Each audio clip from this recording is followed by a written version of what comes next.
In one of my previous videos, I talked about energy and how it affects your motivation and willpower.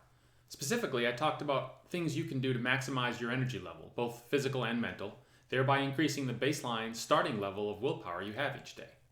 If you want to check out that video, I've included a link to it here. My earlier video dealt with situations that are clearly willpower challenges, like resisting the urge to eat unhealthy foods or motivating yourself to go to the gym, and how improving both your physical and mental energy improves your motivation to do those things. Today, however, I'm going to extend that idea even further and talk about how you can effectively manage whatever amount of willpower you do have, preserving it for the things that matter the most to you by managing decision fatigue.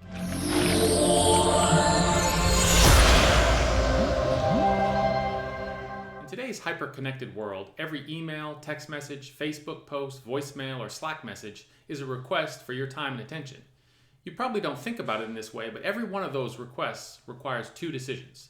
The first is a small decision, whether to even look at it or listen to it. Once you've checked the notification and you now have the details of the request in your mind, you then have a larger, usually more difficult decision to make: what to do about it. When you think about your life in this way, you quickly realize that your brain processes thousands of decisions every single day. Compare this to the number of daily decisions that a person had to make just 100 years ago, and the difference is startling. It's easy to see why decision fatigue is becoming a problem. What's concerning is that this situation is getting worse, not better. The rate of change of technology is accelerating how interconnected our world is, adding to the ways we communicate with each other, which increases the number of decisions you have to make every day. You are, quite literally, drowning in information. This change has been gradual, slowly invading more and more of the empty space in our days to the point where there's very little left. It's like when you see a friend's kids after being apart for a couple of years. They look dramatically different to you because they've changed so much compared to the most recent mental picture you have of them. And while your friend is obviously aware that they've grown, the change is much less pronounced to them because they've lived it every day.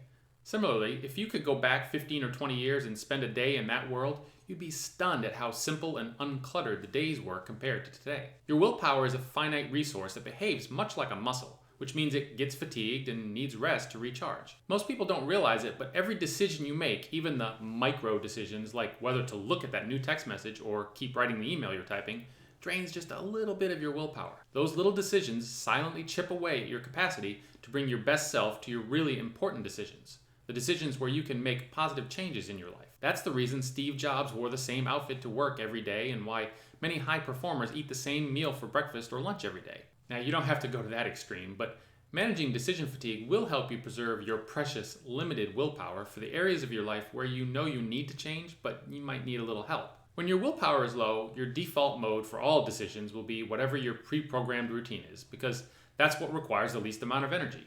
This is a physiological process that you can't brute force your way through, at least not for very long.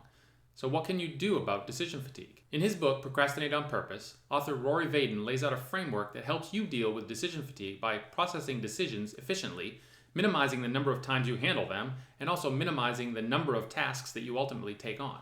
The way the process works is, every time you're faced with a decision, you ask yourself a series of up to 4 questions to determine what to do with the request. Question number 1 is, can it be ignored or eliminated? Essentially, in this step, you're asking yourself whether this something needs to be done at all. When answering this question, don't concern yourself with who should do the task just yet, just whether it matters that it's done by someone or if it can just be ignored. If the answer to the question is yes, then ignore it. If the answer is no, move on to question number 2, which is, can it be automated? In this question, you need to think about whether there's a way to have this task performed automatically. The automation would usually be some kind of software, but it doesn't have to be. This question is especially valuable for repetitive tasks because once you have the automation set up, it eliminates the time you or someone have to spend manually processing this task forever.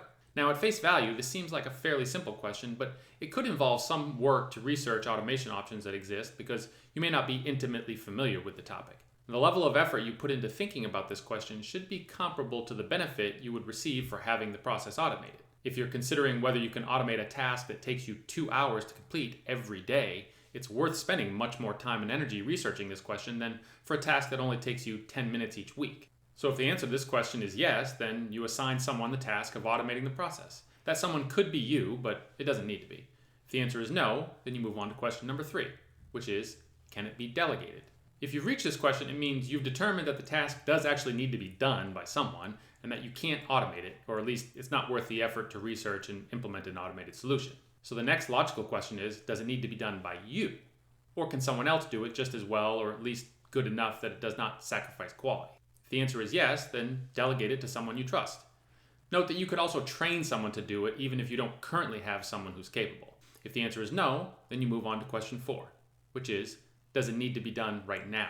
So if you've made it to this point, it means you've determined that the task needs to be done by someone, the process can't be automated, and unfortunately it can't be delegated either. That means it has to be done, and it has to be done by you. Once you've arrived at that conclusion, the only question left is, does it need to be done right now?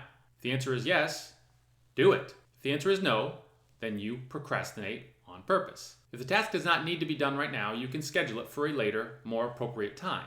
Now, it's important to note that this does not automatically mean that you should schedule it for a later time, just that you can do so without the emotional baggage that comes along with typically procrastination. Procrastinating on purpose gives you peace of mind because you know that you've thought through the request, and the decision to procrastinate is helping you to maximize your productivity and your personal effectiveness. If this framework seems complicated or more work than it's worth, don't give up on it just yet. The first comment I'll make is that you don't need to use it for every decision you make. As I mentioned earlier, it's not really intended for those micro decisions you make every day, like should I wear the blue or the green shirt today, or should I stop for gas on the way to work or home from work. Use your best judgment on when you think it would be helpful and give it a try.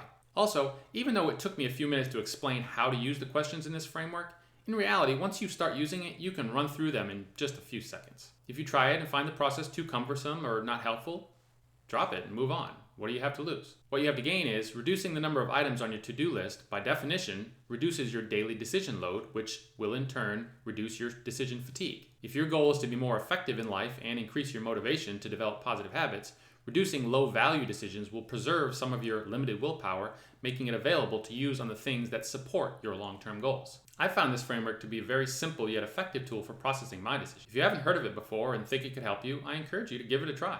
Please leave a comment below and let me know how it's working for you. My goal here at The Motivation Mindset is to help you overcome the motivation challenges in your life so you can be the best version of yourself. Please let me know how I can do that. If you have a specific challenge you'd like help with, you can reach out to me directly at rich@themotivationmindset.com. If you like this video, please click the like button and consider subscribing to my YouTube channel. If you want to learn more about motivation, please click the link on the logo below to check out my website. Thanks for watching.